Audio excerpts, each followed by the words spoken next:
Bonjour et bienvenue dans ce vlog.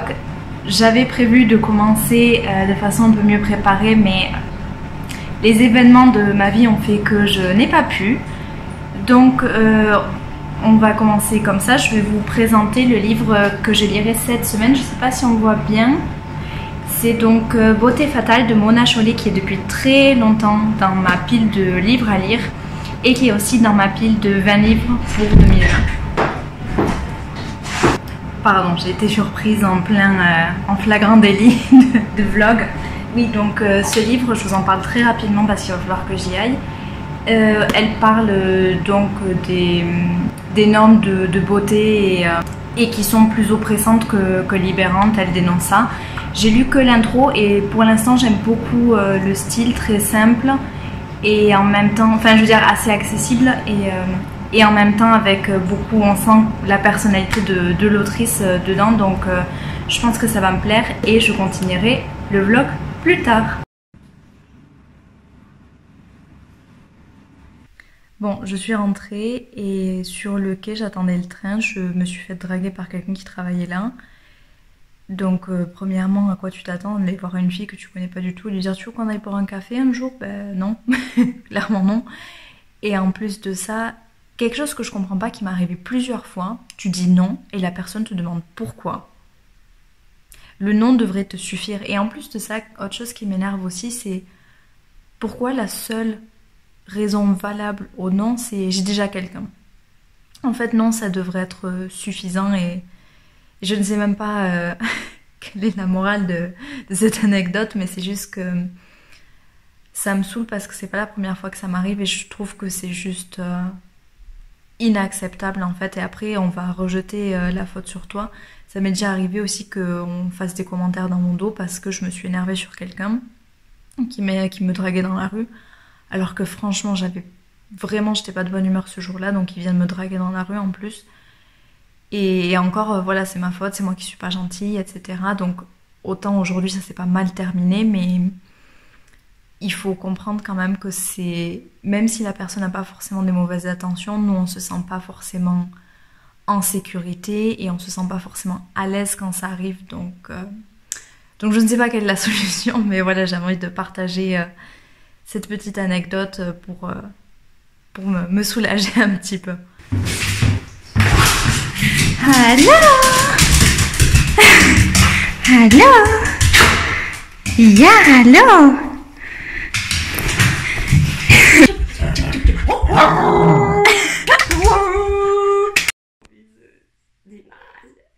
Weißt du, was lustig ist?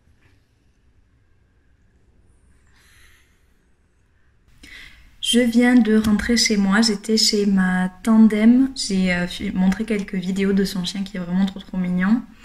Et c'est un tandem franco-polonais, donc je lui apprends le français et elle m'apprend le polonais. Ça fait un moment, je pense que ça fait presque un an. Ouais, je pense que ça fait un an que je la vois. Et elle avait absolument aucune notion de français, donc ça a été un peu une expérience pour moi aussi du coup, parce que d'enseigner le français c'est pas mon métier, mais voilà, c'est sympa et pour moi ça me permet de pratiquer un petit peu. J'ai pas un très haut niveau, pourtant ça fait longtemps que j'en fais, mais le problème c'est que pendant longtemps j'ai pas vraiment pu m'y plonger, et parce que j'avais pas forcément le temps, parce que j'ai pas toujours eu la motivation, etc. Donc à chaque fois j'ai l'impression que je me dis là je vais vraiment travailler, là je vais vraiment m'améliorer, et à chaque fois ça pêche un peu. Donc au moins d'avoir ce tandem régulièrement, je sais que il y a une fois dans la semaine où je vais y travailler un petit peu, où je vais pouvoir parler, et aussi surtout ça évite que, même si j'ai pas fait des progrès exceptionnels, ça m'évite aussi d'oublier, mais je me donne pour but, ma nouvelle résolution pour octobre 2020, de enfin de m'y mettre un peu plus. Bref, pour les livres, avant de parler de Mona Chollet, je voulais parler d'un autre livre, même si je l'ai fini avant de commencer ce vlog. Je l'ai fini il y a 2 jours, c'était Tanizaki, le tatouage. Il n'y a pas que cette nouvelle-là, il y en avait 2 autres, je crois que la deuxième c'est Les jeunes garçons et la troisième Le secret. Dans tous les cas, j'ai beaucoup aimé, j'en parlerai un peu plus précisément dans mon bilan lecture du mois d'octobre. Mais en tout cas, j'ai beaucoup apprécié. Sinon, pour Mona Chollet, donc Beauté fatale, que j'ai commencé hier, j'ai pas beaucoup avancé. J'ai lu l'intro et j'ai commencé le chapitre 1 qui s'appelle « Et les vaches seront bien gardées, l'injonction à la féminité ». Jusque-là, c'est pas mal.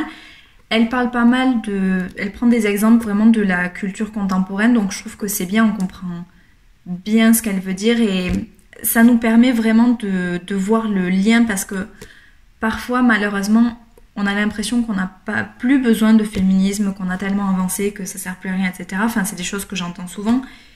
Et du coup, ces exemples-là, très concrets et contemporains de notre vie de tous les jours, ça nous permet je pense, d'un peu mieux appréhender le pourquoi c'est important. Et dans ce premier chapitre, elle parlait de la série Mad Men, en disant que tout l'aspect un peu féministe de la série, j'ai pas regardé personnellement, mais du coup ça m'a donné envie de regarder la série, que l'aspect féministe de la série avait été totalement ignoré et qu'on se concentrait beaucoup plus sur tout l'aspect physique et la mode, etc., sur notamment la façon de s'habiller des protagonistes féminines, en oubliant totalement tout l'aspect qu'il y a derrière au niveau social, psychologique, etc., et toutes les normes, les oppressions auxquelles elles font face. Donc c'est intéressant jusque-là. Je pense que ça va me plaire, ces livres. J'ai fini le premier chapitre qui était vraiment très intéressant et vers la fin, elle parlait un peu plus de la sexualisation des jeunes filles. Et il y a un point que j'ai trouvé particulièrement intéressant, elle parlait de la sexualisation des filles, notamment dans tout ce qui est publicité, tout ça. Et elle disait, on accuse le marketing comme si cette sexualisation-là n'avait pas pris naissance dans notre société, comme si c'était le marketing qui avait créé ça et que ça n'avait absolument aucun rapport avec notre façon de conceptualiser les choses, qui n'est pas vrai du tout. Et je cite où elle écrit « Il ne suffit pas d'incriminer le marketing, celui-ci cherchant le meilleur moyen de gagner de l'argent ne fait qu'identifier les tendances profondes qui travaillent une société afin de les exploiter. » J'ai trouvé ça particulièrement intéressant parce que j'ai l'impression qu'on fait beaucoup ça par rapport à plein de choses. Je me souviens par exemple, une personne qui m'avait conseillé de regarder la série Black Mirror en me disant que c'était une série qui dénonçait les aspects négatifs de la technologie, enfin, le fait que la technologie c'était une mauvaise chose, etc. Et j'ai regardé la série et je me suis dit, mais pas du tout en fait. Et en soi, la technologie c'est ni bien ni mal. Mais la série montre vraiment qu'on se sert de la technologie pour nous faire des choses qu'on avait déjà envie de faire, qu'on ressentait déjà, des choses mauvaises, mais qui viennent pas de la technologie, ça vient de l'homme, et l'homme après se sert de la technologie pour faire quelque chose. Et du coup, j'ai trouvé intéressant dans ce contexte-là, mais aussi dans un contexte un peu plus général. Cette question de la sexualisation des filles, je trouve que c'est vraiment hyper important parce que en prenant de l'âge, je me rends compte de plus de choses qu'avant forcément, et notamment qu'il y a une certaine forme d'acceptation de la pédophilie plus ou moins, parce que la sexualisation de jeunes filles, ben, ça mène plus ou moins à ça, et de la normalisation. Donc je pense que c'est vraiment quelque chose de très important qu'il faut combattre activement. Et un exemple, je ne sais pas si vous en avez entendu parler, mais il y a maintenant une communauté de MAPS. Alors je ne sais plus exactement quel était, c'est un acronyme pour je ne sais plus quoi, mais en gros c'est un groupe de pédophiles. Il faut dire les choses comme elles sont, quoi. Et là, donc cette communauté-là se bat pour être reconnue comme faisant partie de la communauté LGBT. Non, non, non, non.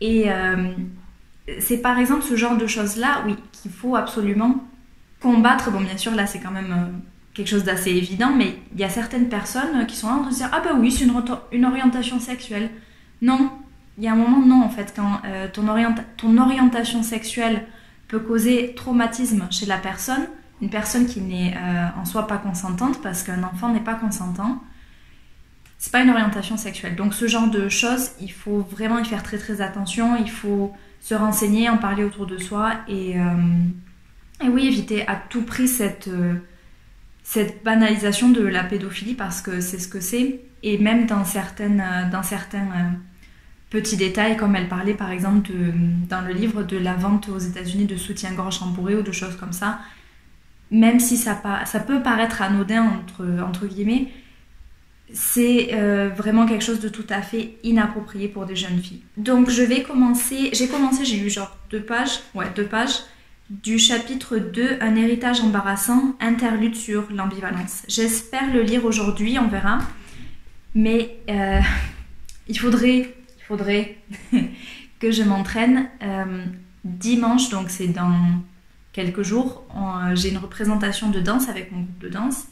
Donc on a 2 chorés avec le groupe et je suis censée avoir un solo que je n'ai toujours pas préparé. Aujourd'hui c'est mercredi. Et je suis censée danser dimanche, donc on verra. Et si je peux pas préparer, ben on verra, on improvisera.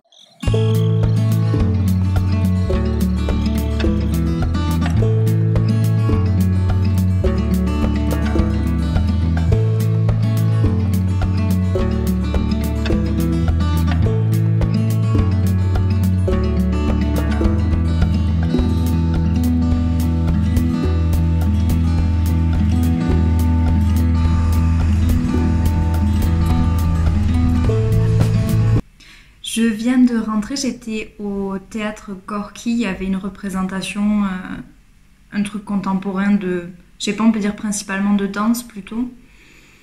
Et c'était intéressant, j'ai pas pu filmer et j'avais réfléchi à filmer un peu peut-être dans le quartier, mais il a fait vraiment froid, il a plu, donc j'ai pas fait finalement. Mais je voulais partager avec vous une réflexion qui m'est venue pendant cette représentation-là. C'était vraiment... c'était accessible parce que c'était gratuit, il fallait juste s'inscrire. Mais en même temps, je me dis, c'est assez transgressif et forcément c'est assez différent de l'art assez élitiste classique. Mais en même temps, je me dis, est-ce que c'est pas aussi une nouvelle forme d'élitisme parce que t'es là en train de regarder, tu vois des gens en train de vibrer comme ça. C'est intéressant, mais je me dis c'est pas forcément accessible au niveau du contenu, de la forme, tout ça. Et oui, c'est quelque chose qui me préoccupe beaucoup, cette question de l'art et du fait que ce soit plus ou moins accessible, que ce soit totalement hiérarchisé. Et c'est quelque chose que je trouve vraiment, vraiment dommage parce que j'ai l'impression que l'art, alors il y a certaines formes d'art et dans ces certaines formes d'art, il y a des genres particuliers où on classe dans quelque chose, ça c'est un art élevé, ça c'est plutôt quelque chose populaire. Et je trouve dommage que les deux se rencontrent finalement si peu souvent. J'ai fini le chapitre 2 et 3 du livre et j'aimerais revenir sur quelques points dans ces 2 chapitres-là. Le premier, je pense que c'est quelque chose qui se remarque quand même au quotidien, qu'on attend des femmes qu'elles se soumettent à un certain modèle et en même temps on les punit pour s'y soumettre. Donc c'est un peu comme s'il y avait pas de solution en fait.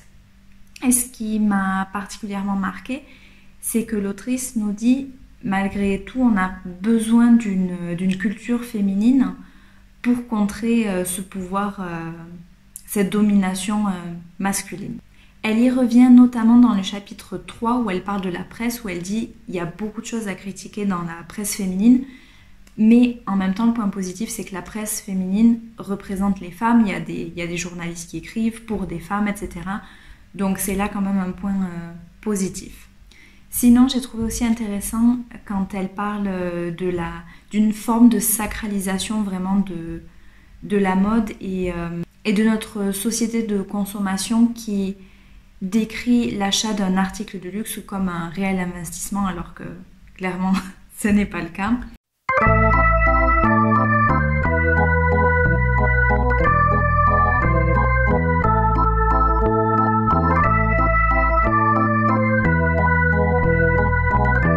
Donc j'ai fini aujourd'hui le chapitre 4 et 5. Donc chapitre 4, une femme disparaît, l'obsession de la minceur, un désordre culturel, où elle parle donc, comme on s'en doute, de l'obsession de la minceur. Et notamment, elle parle des troubles de l'anorexie. Et il y a un passage que j'ai trouvé assez intéressant où elle dit, je me le suis noté, le discours dominant invite à ne voir dans l'anorexie qu'une pathologie individuelle et à n'en rechercher les causes que dans le parcours personnel de celle qui en souffre. Et je pense que c'est vraiment quelque chose d'essentiel ce qu'elle dit là, parce que si, bon bien sûr j'extrapole un petit peu, mais parce que je pense que ça ne s'applique pas que à cet exemple-là, mais en général les domaines scientifiques ne sont pas neutres et ils sont influencés par certaines normes, certaines façons de penser. Et c'est pour ça que des domaines scientifiques différents comme l'histoire ou même la biologie ne sont pas forcément des choses neutres comme on pourrait l'attendre. Il y a un autre point aussi qui m'a pas mal marqué dans ce chapitre, même au niveau personnel.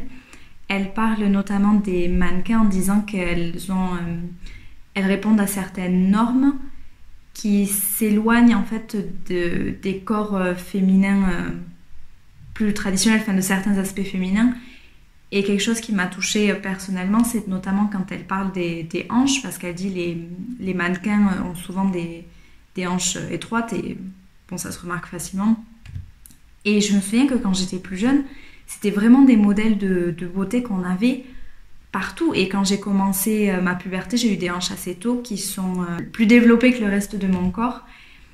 Et premièrement, on s'est moqué de moi. Et en plus de ça, j'avais l'impression de ne pas être normale parce que je ne voyais pas forcément de corps comme le mien. Et j'avais l'impression vraiment que mes hanches étaient énormes. Alors que finalement, bon, ben, j'avais des hanches de femme, quoi, comme une femme qui est plus large en bas. Et puis c'était rien d'extraordinaire, mais pour moi, forcément, c'était quelque chose d'un peu... J'avais pas l'impression d'être vraiment normale. Peu après, elle parle aussi de la cellulite, qui est quelque chose de tout à fait naturel pour une femme. La plupart des femmes en ont, mais ça n'est jamais représenté. Et je me souviens, anecdote personnelle, quand j'avais 20 ans, j'avais rencontré une fille, donc une connaissance, qui m'avait dit que c'est tellement triste d'avoir de la cellulite à 20 ans. C'est très triste. Vraiment, j'ai les larmes aux yeux. Et clairement, en fait, à ce moment-là, j'avais pas le recul et j'avais pas les connaissances nécessaires pour répondre comme j'aurais dû répondre et lui dire que c'était ridicule. Et sur le coup, je me suis vraiment dit, mais il y a un problème avec mon corps, en fait. Je suis pas normale. Alors que c'est normal, il y a plein de filles qui en ont. Ça n'a rien à voir avec le fait d'être vieille ou jeune, ça apparaît généralement assez tôt. Et même sur des filles minces, moi je fais du 34 et j'en ai quoi, donc il n'y a pas de complexe à avoir, mais je trouve ça triste qu'entre femmes, on soit obligé de se lancer des coups comme ça. Ensuite, j'ai lu le chapitre 5, la fiancée de Frankenstein, culte du corps ou haine du corps.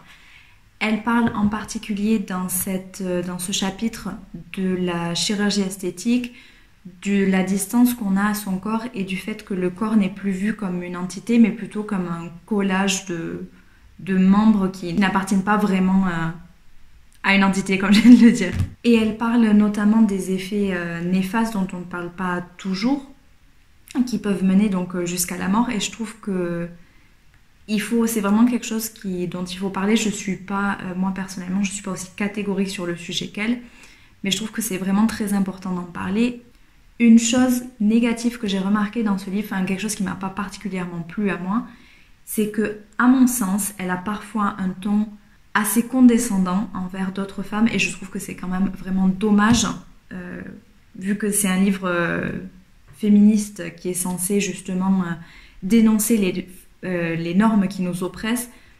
Je trouve que c'est franchement pas très utile et pas très approprié. Les exemples que j'ai, donc à un moment elle parle de Sofia Coppola en disant que c'est une fille de riche blasée qui n'a rien à dire et est trop fière pour se l'avouer, quelque chose comme ça. Donc bon, c'est déjà quelque chose d'assez violent. Je dis pas qu'elle n'a pas le droit d'avoir cet avis, mais de l'exprimer comme ça, bon, ok. Mais après, il y a eu d'autres petites choses et une qui m'a marquée un peu, où j'ai trouvé que c'était même de la méchanceté gratuite en fait. C'est dans le chapitre où elle parle, le chapitre 5, où elle parle de la chirurgie. et elle parle d'une femme qui s'est fait opérer de la poitrine pour avoir des implants mammaires et qui disait que ça avait reboosté sa vie sexuelle, etc. Et je vous lis mot pour mot ce qu'elle a écrit, juste après avoir parlé de cette femme-là. On a du mal à concevoir une image de misère plus poignante que celle de ce couple au lit, jouant avec les nouveaux seins de madame comme avec des ballons à la plage. Alors bon, première chose, le point sur lequel je suis d'accord avec elle, c'est que, parce qu'elle parle du fait que la sexualité, ça ne se résume pas à un physique, mais qu'il y a d'autres choses derrière, là on est d'accord. Mais d'aller dire qu'il n'y a pas d'image de misère plus poignante que ça, moi j'en trouverai 2-3 quand même. Je pense que j'aurais pas trop à me casser la tête pour en trouver 2-3. Et c'est ce genre d'exemple que je trouve vraiment juste inapproprié et qui est un peu dommage parce que j'aimerais plutôt trouver un ton, comment dire, plus tolérant, surtout sachant qu'elle, à un moment, elle dit à partir du moment où on est humain, on a forcément besoin soi-même ou on aura forcément besoin un jour de l'indulgence qu'on refuse aux autres. Donc voilà, j'aurais aimé un peu plus d'indulgence de sa part et un peu plus de bienveillance.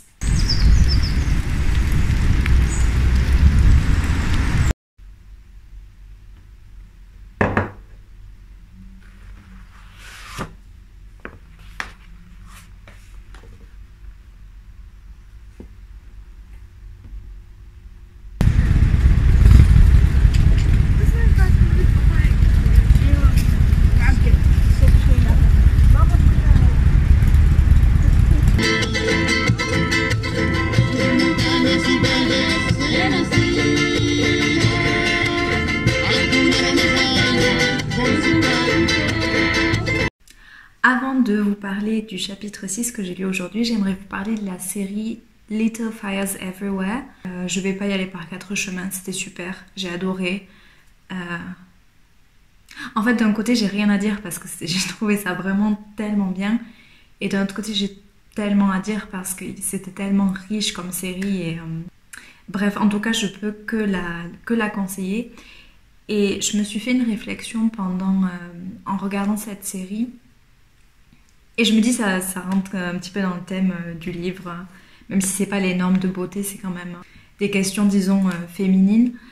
Et je me disais que la possibilité ou l'impossibilité d'être mère, c'est vraiment quelque chose qui définit vraiment notre identité de femme. Je dis pas que c'est la seule chose, mais c'est vraiment un aspect qu'on peut pas oublier et qui nous unit entre femmes d'une façon, je pense, que les hommes ne peuvent pas comprendre et de façon tout à fait indépendante du désir d'être mère ou non.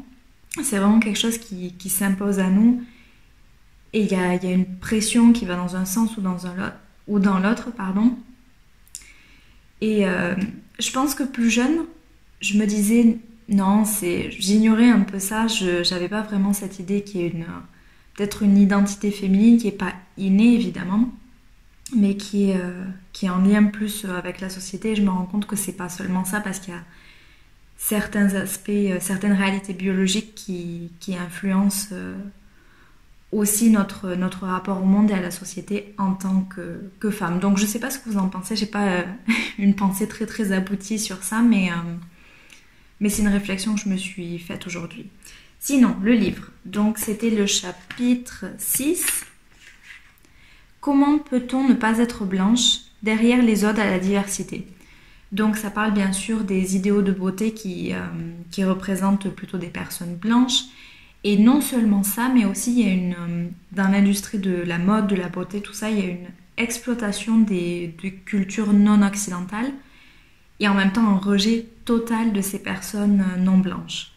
D'un côté, les marques prônent la diversité et le mélange et on est ouvert et blablabla. Et en fait, voilà, c'est juste ça, c'est parfois seulement des discours et on se rend compte que derrière les mots, derrière tout ce marketing, parfois il n'y a vraiment que du vent.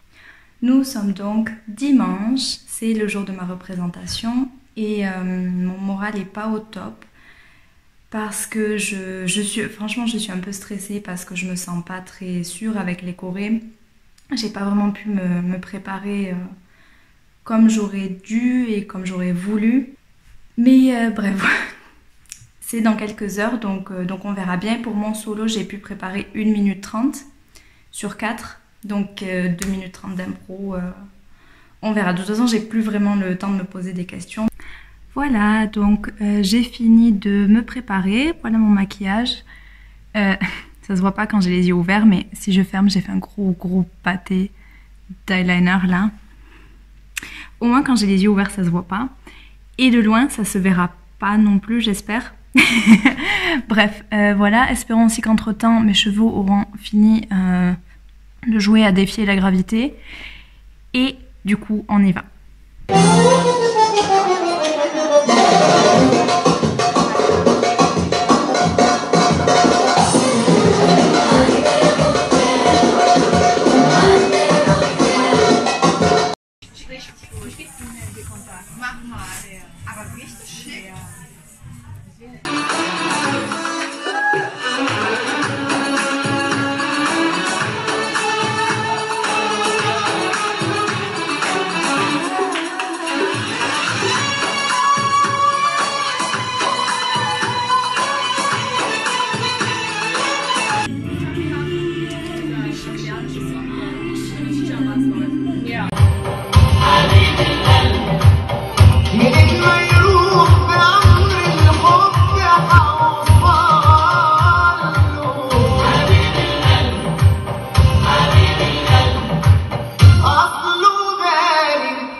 Bonjour, lundi matin, j'avais ma représentation hier soir. Avant de vous en parler, je voulais préciser quelque chose parce que je me dis, en France, vous allez peut-être être étonnés du coup qu'on ait ce genre de spectacle et tout ça. À Berlin, les règles ne sont pas les mêmes. Donc évidemment, il y a eu certaines règles à respecter. On n'a pas pu vendre autant de tickets que ce qui était prévu. On n'a pas pu inviter autant de danseurs que ce qui était prévu à la base, etc. Mais on est un peu, comment dire, on a des règles un peu plus douces à Berlin. On n'a pas de couvre-feu, ou comme j'ai entendu dire qu'il y a en France. Donc voilà, pour préciser ça, c'est la raison pour laquelle on a pu avoir cette représentation. Et sinon, bilan de la soirée, les danses de groupe, j'étais assez contente. On a été synchro et j'ai vu sur les vidéos, ça rendait pas mal. Mon solo, je suis pas satisfaite à 100%, mais je me dis il faut aussi que je sois un peu plus indulgente avec moi-même, un peu plus objective aussi. Ça fait pas des années que j'en fais, ça fait peut-être, où vraiment je fais des représentations, ça fait peut-être un peu plus d'1 an. Donc je suis pas là depuis très longtemps, donc je me dis pour le temps où j'ai commencé à en faire, je me suis quand même pas mal améliorée et je suis quand même relativement satisfaite. Et je pense qu'il faut que je travaille vraiment en fait sur mon stress parce que je remarque que c'est vraiment ça qui me bloque et qui m'empêche d'atteindre le niveau que j'aurais vraiment envie d'atteindre. J'ai fini le livre Beauté fatale par Mona Chollet. Le dernier chapitre, c'était le chapitre 7, le soliloque du dominant, la féminité comme subordination. Dans ce chapitre, elle reprend quelques points qu'elle avait abordés un peu plus tôt dans le livre. Et elle parle en particulier du fait qu'on attend d'une femme qu'elle soit soumise, qu'elle se soumette notamment à des normes de beauté pour plaire aux hommes. Et ce qui était vraiment bien, c'est qu'elle montrait que c'est pas vraiment ce dont elle parle dans ce livre, c'est pas une question théorique, c'est vraiment un problème qui a des conséquences pratiques graves dans notre vie de tous les jours, comme du harcèlement sexuel, des viols au travail et qui sont banalisés complètement dans certains milieux comme le milieu de la mode, le milieu du cinéma et qui sont plus ou moins en fait acceptés par les grands noms. Elle cite un exemple, personnellement je ne connaissais pas, c'est peut-être juste moi, je ne sais pas, de Frédéric Mitterrand qui a sorti un livre dans lequel il parle d'un voyage qu'il a fait en Thaïlande pour profiter du tourisme sexuel et abuser de jeunes garçons. Il n'a certainement pas utilisé le mot abuser, mais clairement c'est le cas, c'est vraiment incroyable, je trouve ça absolument... j'ai pas de mots, c'est absolument choquant de pouvoir sortir un livre et de se permettre de raconter qu'on est un pédophile en fait, enfin bon bref.